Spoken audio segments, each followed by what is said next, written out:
नमो अरिहन्ताणं नमो सिद्धाणं नमो आयर्याणं नमो वज्जायाणं नमो लोये सव्वसाहुणम्। અઢી કલાકથી આપણે સાંભળી રહ્યા છીએ.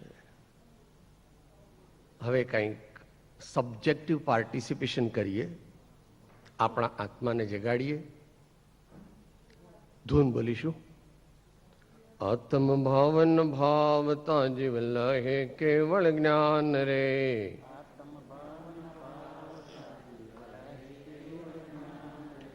આત્મ ભાવન ભાવતા જીવ લહે કેવળ જ્ઞાન રે,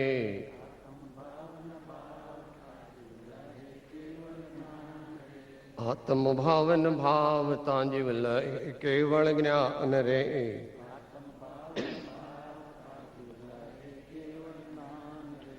આત્મ ભાવન ભાવતા જીવ લહે કેવળ જ્ઞાન રે,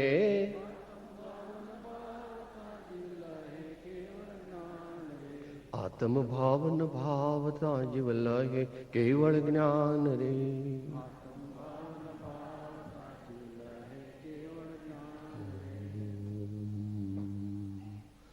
અજ્ઞાનતિમિરાંધાનાં જ્ઞાનાંજનશલાકયા ચક્ષુઃ ઉન્મીલિतं યેન તસ્મૈ શ્રી ગુરવે નમઃ. પરમ પુરુષ પ્રભુ સદગુરુ પરમ જ્ઞાન સુખધામ,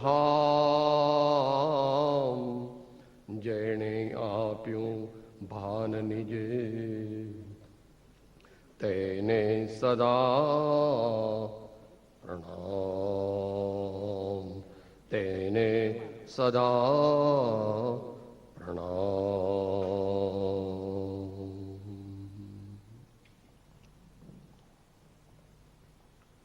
આજના વિશિષ્ટ કાર્યક્રમના અધ્યક્ષ શ્રી, અતિથિ વિશેષશ્રીઓ, મંચ પર બિરાજમાન અન્ય વિવિધ ક્ષેત્રના મહાનુભાવો, મુમુક્ષુ ભાઈઓ અને બહેનો,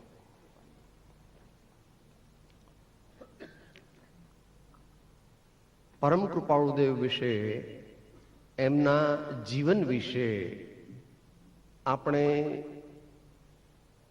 ડોક્ટર શ્રી કુમારપાળભાઈ દેસાઈ તથા આદરણીય શ્રી વસંતભાઈ પાસે ઠીક પ્રમાણમાં જાણી લીધું. એટલે તે વસ્તુ હું ફરી કહું એના કરતા કંઈક એમના અંતરંગ વ્યક્તિત્વને ઓળખવાનો, સમજવાનો અને જીવનમાં ઉતારવાનો કંઈક પ્રયત્ન આપણે કરીએ તો આપણું જીવન એ વધારે સફળ થાય. તેઓ શ્રીના જીવનની સાધના વિશે વિચારીએ તો પ્રથમ જ આપણને ખ્યાલ આવે છે કે તેમની સાધના આ ભાવમાં ચાલુ થતી નથી. 1931 આવ્યો અપૂર્વ અણસાર રે, એ તો તેઓએ આ ભવની અપેક્ષાએ કીધું. પણ શું અણસાર આવ્યો એ આગલા ભવની આરાધનામાં પોતે જે આરાધના કરેલી તેના અનુસંધાનનો નિર્દેશ કરે છે. બહુ જ ઊંચાઈને પ્રાપ્ત થયેલા સંતો તેઓ એક જિંદગીમાં કઈ પરમાત્મા દશાને પ્રાપ્ત કરતા નથી. મીરાબાઈ કહે છે, જન્મ જન્મ કી પૂંજી પાઈ જગ મેં સભી ખોવાયો. શ્રી કૃષ્ણ ભગવાન કહે છે, અનેક જન્મ નામંતે જ્ઞાનવાન મામ પ્રપદ્યતે. એટલે પુત્રના લક્ષણ પારણામાંથી એમ તેઓ શ્રીના જીવનમાં આપણને બાળપણથી જ અનેક પ્રકારની વિશેષતાઓ દેખાય છે. જ્ઞાનની, વૈરાગ્યની, દયાની, પ્રેમની, સરળતાની, સત્યની શોધ માટેના નિરંતર પ્રયત્ન અને તે માટેની પ્રતિજ્ઞાબદ્ધતા, આ બધા અનેકનો આપણને પરિચય થાય છે. તેઓએ લખેલી પુષ્પમાળા અને મોક્ષમાળા તે તો આગલા ભાવમાં તેઓએ કરેલી વિશેષ આત્મ સાધનાનું પ્રતીક છે. એ દરેક ભાઈઓએ વાંચવા જેવું છે. ખાસ કરીને પુષ્પમાળા. જેઓ એમ કે ભાઈ અમને અધ્યાત્મમાં કઈ આવો રસ નથી, કઈ વાંધો નહીં. પુષ્પમાળામાં વિદ્યાર્થી માટે છે, યુવાન માટે છે, કારીગર માટે છે, વકીલ માટે છે, રાજા માટે છે, બહેનો માટે છે, ભાઈઓ માટે છે, વેપારી માટે છે. જ્ઞાનીઓ એવું નથી કે કોઈ પોથી પંડિત છે કે કોઈ એવી વાતો કરે કે જેનો વર્તમાન જીવન સાથે સંદર્ભ ન હોય. કારણ તેઓની અનુભવવાણી છે.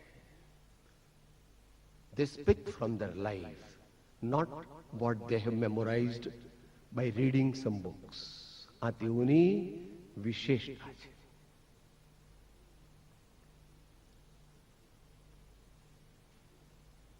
ઓગણીસો ને 47 શુદ્ધ આત્મજ્ઞાનનો પ્રકાશ થયા પછી તેઓની જે નિવૃત્તિ ક્ષેત્રની સાધનાઓ જે છે તે પણ આપણે વિશેષ ધ્યાનમાં રાખવા જેવી છે.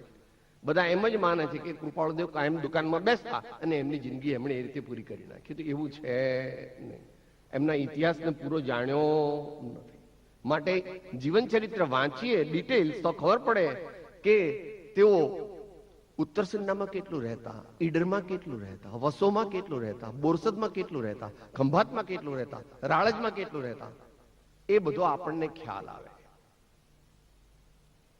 માટે તેઓ વારંવાર કહેતા કે ભાઈ તમે પુસ્તક વાંચો છો તે સારું છે, સત્શાસ્ત્રો વાંચવા તે સારા છે, પરંતુ તે નિવૃત્તિ ક્ષેત્રમાં વાંચો અને કોઈ સત્પુરુષના સમાગમમાં વાંચો. એમણે પોતાના જીવન અને ઉપદેશ દ્વારા જૈન ધર્મના વિવિધ ફિરકાઓને તો એક કર્યા જ, પણ ભારતના જે વિવિધ ધર્માવલંબીઓ હતા તેમને પણ વારંવાર સૌહાર્દથી, મહાવીર ભગવાનની અનેકાંત દ્રષ્ટિથી, વિશાળ હૃદયથી એક કરવાનો પ્રયત્ન કરેલો છે અને એ પોતે પ્રગટ પણ કરેલો છે. ભિન્ન ભિન્ન મત દેખીએ ભેદ દ્રષ્ટિ નો તે, એક તત્વના મૂળમાં વ્યાપ્યા માનો તે. અહીંયા તો લખ્યું છે હું કોઈ ગચ્છમાં નથી પણ આત્મામાં છું. પરંતુ આપણે જેમ મહાવીર ભગવાનને એક ડાયરામાં બાંધી દીધા કે અમારો વેપારીઓનો આ ધર્મ, આમાં કોઈ પટેલ ભાઈઓ, બ્રાહ્મણ ભાઈઓ, રજપૂત ભાઈઓ કે બીજા કોઈ ખ્રિસ્તી મુસલમાન ભાઈઓએ આવવું નહીં, એમ આપણે વર્તમાનમાં કૃપાળુદેવને પણ એક નાનો એક વર્તુળ બનાવી દીધું. પણ એ વર્તુળ બનાવવાની જરૂર નથી, કારણ કે મહાપુરુષો તો અમાપ છે. સાગર કોઈની માલિકીનો નથી, કહેવાય ખરો તમારી દુનિયામાં. સૂર્ય તે પોતાનો પ્રકાશ પેલા ગરીબની ઝૂંપડી પર પણ નાખે છે ને રાજાના મહેલ પર નાખે છે. એમ નથી જોતો કે ભાઈ આ તો રાજાનો મહેલ એટલે હું એના પર વિશેષ પ્રકાશ નાખું અને આ તો ગરીબની ઝૂંપડી એટલે હું પ્રકાશ ન નાખું. તો એવા સાગર સમાન, સૂર્ય સમાન, ચંદ્ર સમાન, હવા સમાન, આકાશ સમાન અત્યંત મહાન પુરુષો જે યુગ પ્રધાન થયા, એવા જે આ પરમ કૃપાળુદેવ, તેને આપણે કોઈ અંદર વાડામાં બાંધી દેવાની કે મારા તારાના બંધનોમાં બાંધવાની જરૂર નથી. અને બાંધીશું તો પણ તે આપણા આશ્રય માટે હશે.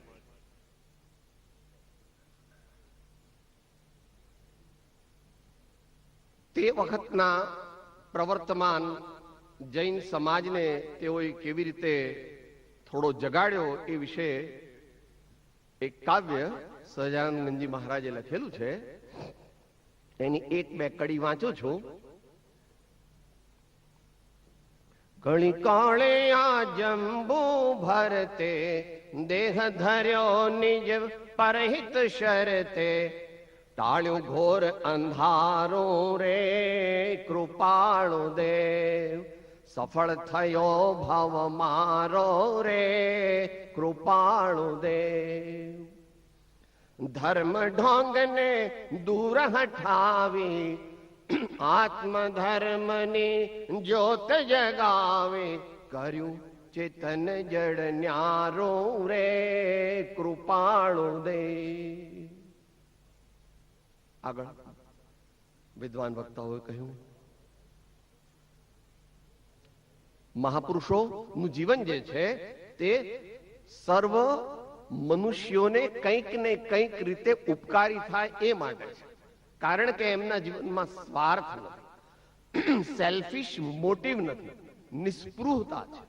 સર્વ જીવોના કલ્યાણની ભાવના એમના હૃદયમાં વસેલી છે. મનુષ્યોના નહીં, પ્રાણી માત્ર, જીવ માત્ર.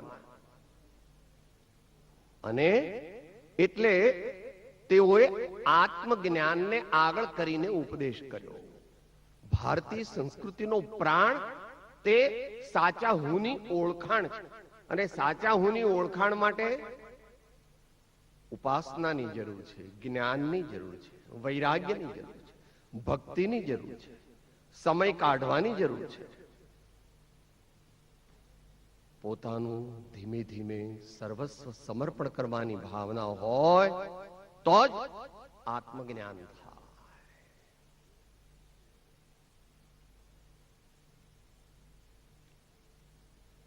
માટે અહીં કહે છે કે ટાળ્યું ઘોર અંધારું રે.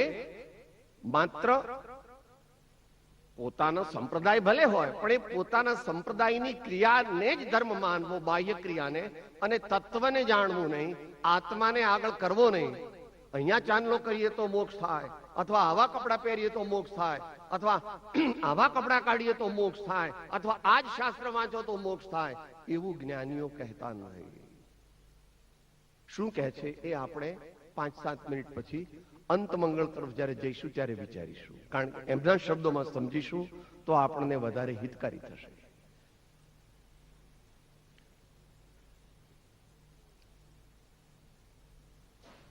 સમ્યક દર્શન જ્ઞાન રમણતા ત્રિવિધ કર્મની ટાળી મમતા સહજાનંદ કર્યું પ્યારું રે કૃપાળુ દેવ.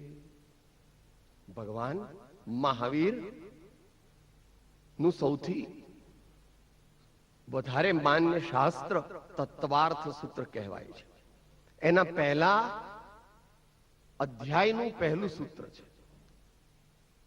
A synergistic combination of enlightened faith, enlightened knowledge and enlightened conduct constitutes the path of salvation.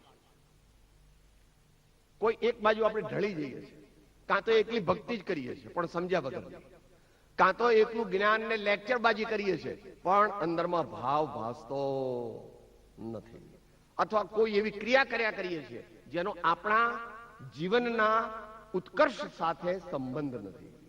જ્યાં સુધી આવું કરીશું ત્યાં સુધી આપણને કલ્યાણ માર્ગની પ્રાપ્તિ નહીં થાય.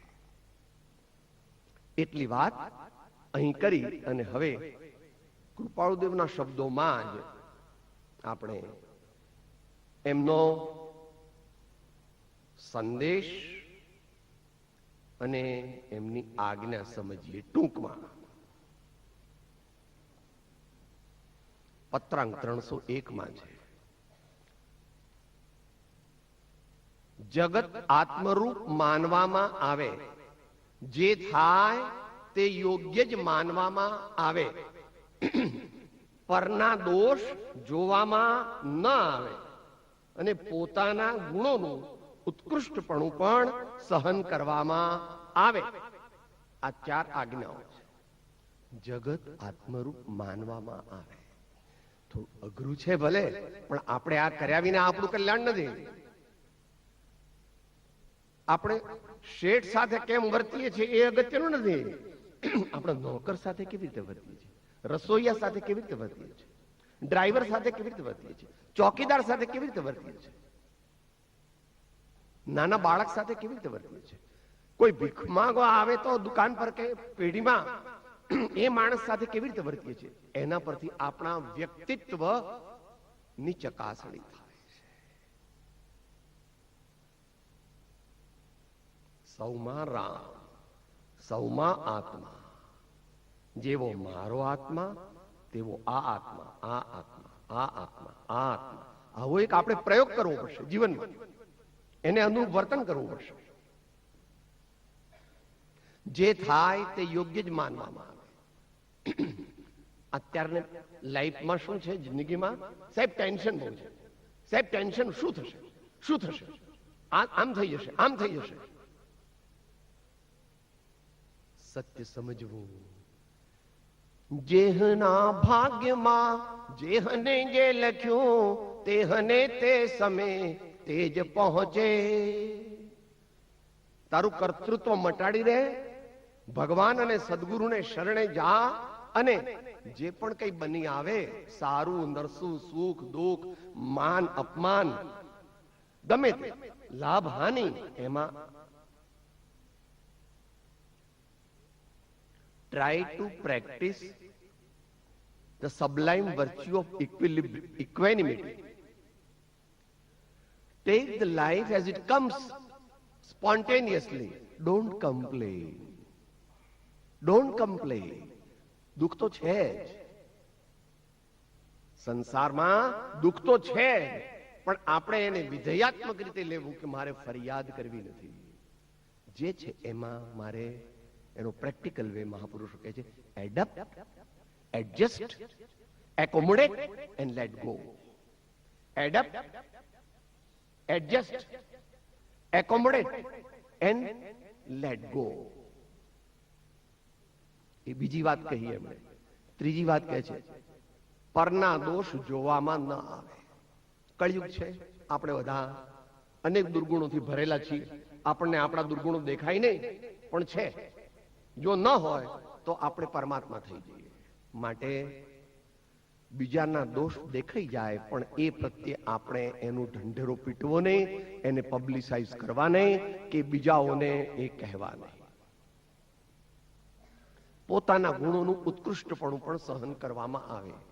એ તો આજકાલ બહુ લાગુ પડતું નથી, કારણ કે એટલા બધા ગુણો હોય એવા મનુષ્યો વર્તમાનમાં ભાગ્યે જ હોય છે.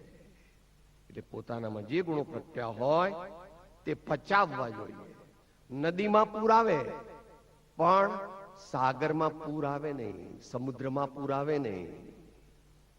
ભરતી આવે, ગંગામાં, બ્રહ્મપુત્રામાં, કૃષ્ણા નદીમાં પૂર આવે તો ઘણું નુકસાન થાય. પરંતુ જો અરબી સમુદ્રમાં પૂર આવે તો મુંબઈની 1.5 કરોડની વસ્તી એક જ મિનિટની અંદર મૃત્યુ પામે. પણ એવું બનતું નથી. સમુદ્ર પોતાની મર્યાદા છોડતો નથી, મહાપુરુષો પોતાની મર્યાદા છોડતા નથી. અને હવે છેલ્લી વાત, થોડું ઇન્ડિકેશન શ્રી મહેન્દ્રભાઈએ કરી દીધું. કૃપાળુદેવની આ સમાધિ શતાબ્દી વર્ષની ઉજવણી આપણે સૌ ભેગા મળીને કરી રહ્યા છીએ. આનંદની વાત છે, પરંતુ એમાં આપણો અંતરંગ પ્રેમ અને વાત્સલ્ય હોવા જોઈએ. ધીમે ધીમે ધીમે ધીમે ધીમે મારું તારું, મારું તારું નહીં, આપણું આપણું આપણું, અને પછી આપણું પણ નહીં, અમારું અમારું, એવો ભાવ આપણે લાવવાનો પ્રયત્ન કરવો જોઈએ.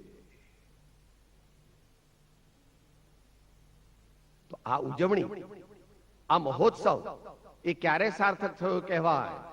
ભાઈશ્રીએ કહ્યું આપણને હમણાં કે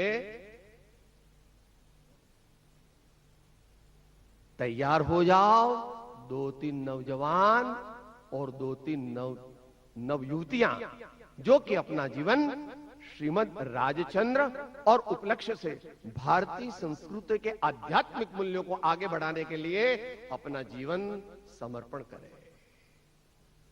આવું જો થાય તો જ આપણું આ ઉત્સવ મનાવ્યો તે સફળ છે. આપણે કૃપાળુ દેવને માનીએ છીએ, પણ કૃપાળુ દેવનું માનતા નથી. આપણે કૃપાળુ દેવને માનીએ છીએ, પણ આપણે કૃપાળુ દેવનું માનતા નથી. કે સાહેબ શું નથી માનતા? બસ એ કહીને આપણે સમાપ્તિ કરી.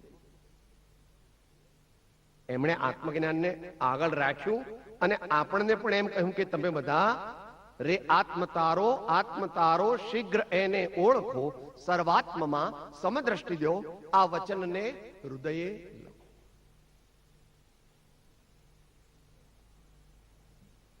આ આત્મજ્ઞાન પ્રાપ્ત કરવા માટે તેઓ શ્રી 3 આજ્ઞા આપે છે. એક, સત્સંગની ઉપાસના કરો. સત્સંગની ઉપાસના કરો. તેઓએ બહુ જ વૈજ્ઞાનિક રીતે મોક્ષ માળાના 24મા પાઠમાં અને પત્રાંક 609માં આ વાત વિસ્તારથી કહી છે. ત્યાંથી અભ્યાસીઓએ અવશ્ય જોવી અને પોતાના જીવનમાં એનો પ્રયોગ કરવો. ગમે તેટલી ચોપડીઓ વાંચશો, પરંતુ જ્યાં સુધી સત્પુરુષ, સત્સંગ અને એને નહીં સેવીએ ત્યાં સુધી આપણને કલ્યાણની પ્રાપ્તિ થવાની નથી.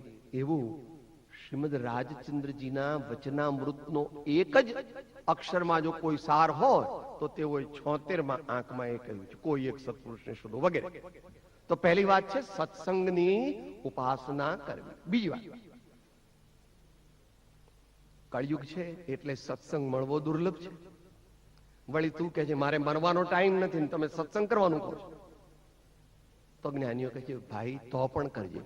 વર્ષમાં 2 વાર અઠવાડિયું કાઢે હોલિડેઝ જાય છે, એનો અડધો ભાગ હોલિડે રિઝોર્ટ્સમાં જાય છે ને, 50,000 લાખ ખર્ચે આવે છે. ત્યારબાદ સિંગાપુર ને સ્વિટ્ઝરલેન્ડ બધા જાય છે, કારણ કે પૈસા વધી ગયા.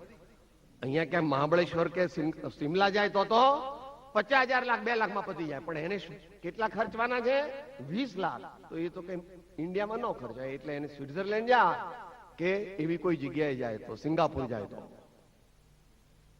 એનો અડધો ભાગ નિવૃત્તિ ક્ષેત્રમાં, સત્સંગમાં, તીર્થયાત્રામાં, મહાપુરુષોના સમાગમમાં, કે જ્યાં પવિત્ર વાતાવરણ હોય, એકાંત શાંત વાતાવરણ હોય, ભગવાનનું મંદિર હોય, સંતોનો સમાગમ હોય, સાધર્મીઓનું વાત્સલ્ય હોય, અને રાઉન્ડ ધ ક્લોક જ્યાં આગળ સાધના થતી હોય, અને ત્યાં આગળ આપણને સ્વાધ્યાયનો લાભ મળે, ત્યાં આગળ મહાપુરુષોના વચનના અમૃત ઉપર વિચારણા મળે, અને આપણને પ્રેક્ટિકલ ગાઈડન્સ મળે કે મારે આ શાસ્ત્રમાંથી શું સમજવાનું છે. અને છેલ્લી વાત, નોટ ધ લિસ્ટ. સદગુણોનો સંચય અને દુર્ગુણોની બાદબાકી. સદગુણોનો સંચય અને દુર્ગુણોની બાદબાકી. પહેલા જ આપણે કહી ગયા, એકાંગી વિકાસથી આત્મજ્ઞાન નહીં થાય. એ synergistic combination of the head, the heart and the hand. A synergistic development of the head, the heart and the hand.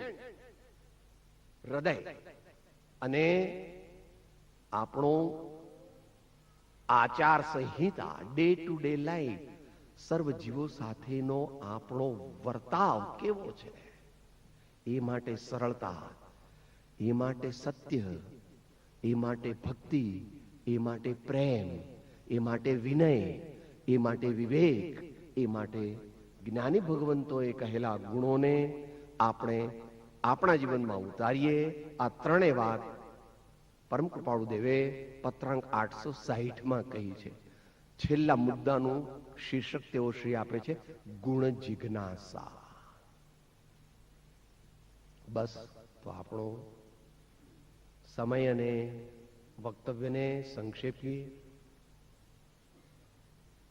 મહાપુરુષો ને માનીએ, પણ મહાપુરુષો નું માનીએ તો આપણું કામ થશે, નહીં તો લોકોમાં વાહવા થશે, દુનિયાની વાતો મળશે, પણ સહજ આનંદ, peace of mind and bliss of soul, peace of mind and bliss of soul leading to increasing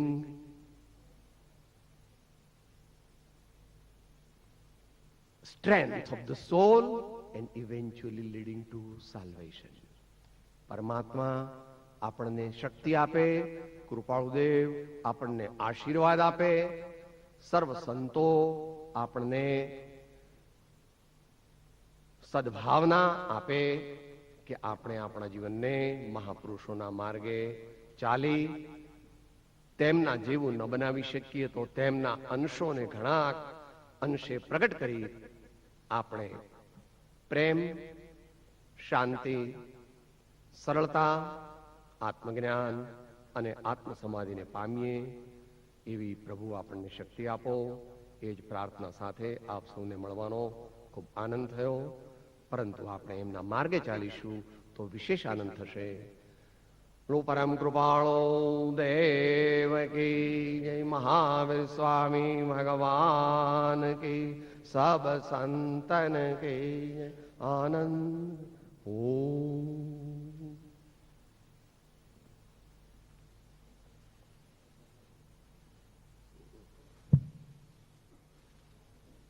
પૂજ્ય શ્રી